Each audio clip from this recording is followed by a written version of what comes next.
Vandag se topstories. Nie almal verwelkom die Mugabe staatsbesoek nie. Kettings en protes in Kaapstad en op Kerkplein in standbeeldsage. En is waterwese die nuwe Eskom? Goeiemiddag, ek's Elma Smit. Hy is 91 jaar oud, hy sal vir 35 jaar in die tuig en 3 miljoen van sy landsgenote het na raming reeds na Suid-Afrika gevlug.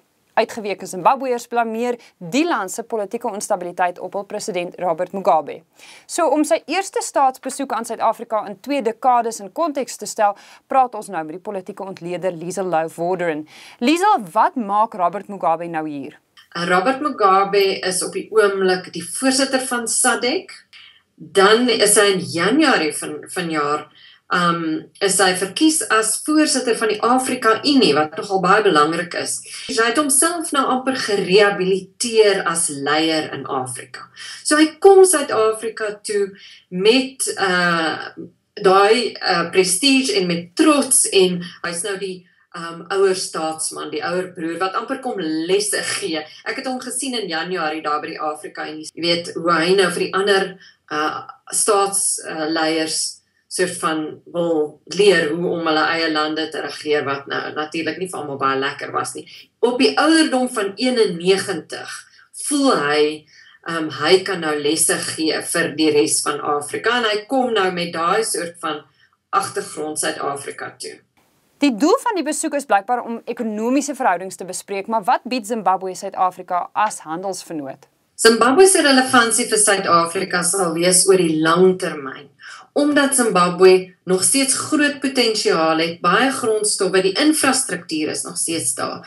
In hierdie stadium is China een van Zimbabwe se grootste handelsvennote, en daar is nou belangstelling van byvoorbeeld die Europeërs, daar was 'n Franse sake delegasie nou in Zimbabwe. Daar is 'n gevoel van, miskien die Europeërs is 'n bietjie spyt oor die sanksies, en dat hulle sien China is hulle nou vooruit in terme van die beleggings in 'n land wat definitief groot potensiaal het, miskien nie op die kort termyn, maar op die lang termyn. Dankie Liesel. Dis egter net een aspek van enige gesprek oor Zimbabwe. Die buurland en spesifiek Robert Mugabe se muisondstatus in die weste is 'n direkte gevolg van jarelange menseregte vergrype. Vergrype wat klaarblyklik nog lank nie op 'n einde is nie. Die Zimbabwe-gebore menseregte aktivis Eleanor Sisulu sluit nou ook telefonies by ons aan. Maar Sisulu, tell us about the human rights situation in Zimbabwe in 2015. I just have one thing actually to say, the missing of Itai Dzamara, the young activist who was abducted by state agents. And I just want Robert Mugabe to be confronted with that question. Because this young man, the longer he's missing, the graver the danger. And if he has been killed, that the Zimbabwe government needs to come out with it. They survive on a repressive state apparatus. The human rights situation has not changed in Zimbabwe. And that the beatings, the arrests have not changed. There's been the recent purging on UPF of the vice president and her removal from office. I think that's a very clear indication of what the human rights situation in Zimbabwe is. Dit dan die menseregte aktivis Eleanor Sisulu. Met hierdie hoë druk spuit en warm water sal dit 6 mense 'n week neem om die groen PVA verf van die boerekrygers by die voete van die Paul Kruger standbeeld op Kerkplein te verwyder. Terwyl erfenisbewaarders reeds planne beraam om alternatiewe staanplekke te vind vir beelde soos hierdie, was daar Woensdagoggend 'n kinkel in die kabel van die standbeeld debat. Ons span is op die toneel in Kaapstad en Pretoria. Om 8:30 toe ons hier aankom by die Jan van Riebeeck standbeeld in Herengraafstraat, was omtrent 20 mense wat hier betoog het ter behoud van die standbeelde. Johan Willems is die enigste man wat vasgeketting is teen hierdie standbeeld, en hy wys ondersteuning omdat hy moeg is vir die verwydering van sy erfenis. Julius Malema en sy mense wat ons standbeelde verwoes, afbrand en vernietig. Dit gebeur daagliks meer en meer, en ons is nou raad op en gatvol.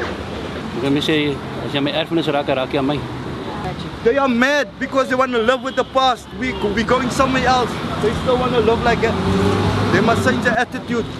Do you feel all statues must go? Not all, but these are symbols of apartheid should go.